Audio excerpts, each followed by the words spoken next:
Hello and welcome to Q&A, and as always I'm joined today by Coach Ashe. I just want to start off with a clarification today. In our last video, when we were talking about the fact we didn't like using Beiter knocking points, as shown here, many of you thought we were talking about Beiter knocks and telling you not to use Beiter knocks.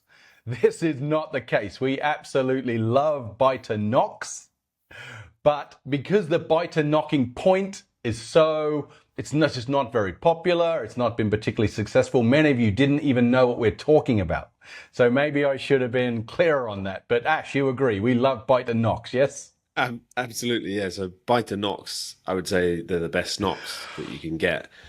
And as you just showed on the screen, the Beiter knocking point is very different to that. That's the bit that goes on the string instead of a center serving, essentially. But yeah, Beiter knocks are the best. I've shot probably 95% of my career using Beiter knocks.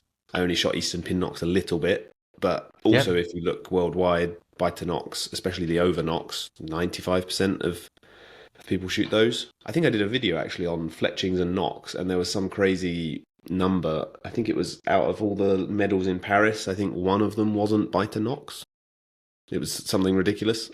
So I totally believe that. And I believe that. And if you went back over the last 20 years, I think you'd get a similar number. So just to be clear, Beiter knocking points, not really worth it. Beiter knocks, please go buy them. Yeah. And buy genuine Beiter knocks. Don't buy, that's a whole nother video. But there is another video. I mean, in short, it's the most important piece of kit on your bow because it connects to your arrow and it costs relatively little. Yeah, don't go saving money there. No. We should do another video on that, but that would be good. So the next question is from Bananmanup. I'm not sure how to say that name, but they said, I want to ask about the surprise shot. Many people say that this is the best way to shoot, but in practice, I always shoot better when I catch the moment when the pin best matches the target. So it sounds like he's kind of timing, he or she is timing the sight on the gold. I don't see the point in shooting when I see that I'm going to miss when the pin is in the wrong place. Interesting. Okay, so this is, I think this is going to be a good one, Mike. And this is a perfectly valid question and it makes perfect sense.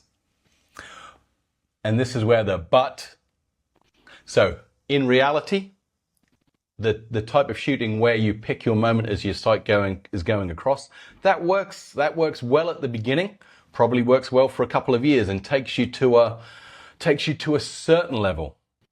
But if we looked at the top 200 archers in the world, there might be none shooting this way, or there might be one or two, just depends. But 99% of your champion world-class archers do shoot the surprise shot. They do find it more consistent, more accurate, and best for your long-term development. But I know it's counterintuitive. Like with a few things in our sport, what first appears to be obvious, hit the trigger when your sight's in the middle. I mean, why would you not do that? The problem is our brain gets clever. It then starts to think, oh, my sight is nearly in the middle. So as it thinks about hitting the trigger, it starts to switch off these muscles. And that's why you see people flinching. And sometimes people just manage that for their whole career and they just float along middle of the pack and that's fine. Or it gets more and more severe and you get to the point, I've had athletes who can't even look through their peep without hitting the button. Oh. So it sort of creeps up on you. You know, it's a bit very much like shooting recurve without a clicker.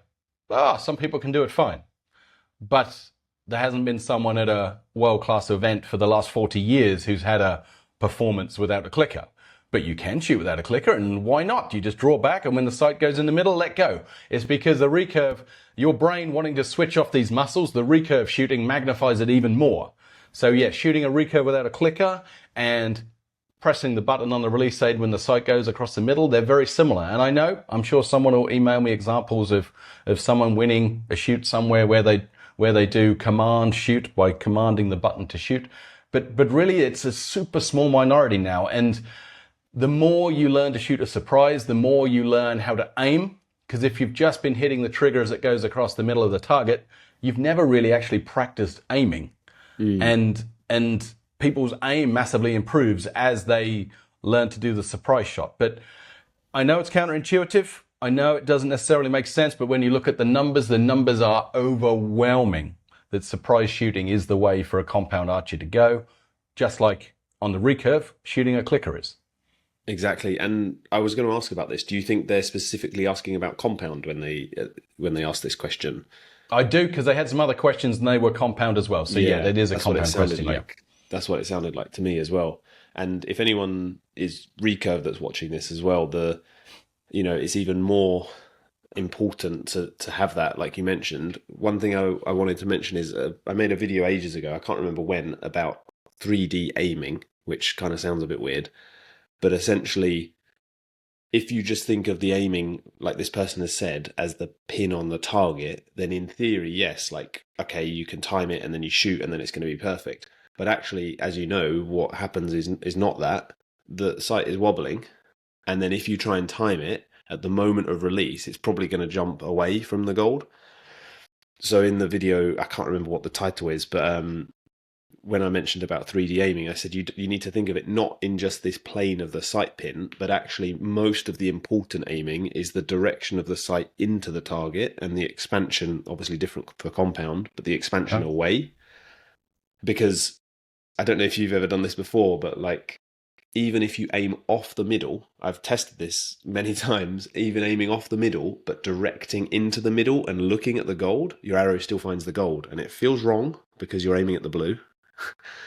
But somehow you've done it before, right? Yeah, I know what you mean. Yeah. Yeah. It's that direction into the target is actually more important. So it's better to have some float, but have the correct expansion, the correct trigger movement, like you're mentioning, not punching it, and direct it into the gold, rather than try and time it exactly on the gold and flinch off of it.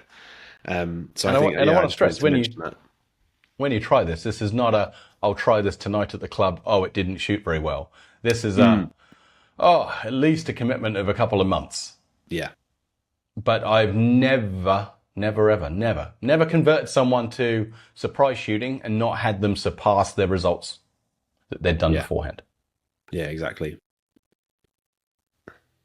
So next we have, if I need to change many things in my style, where should I start first?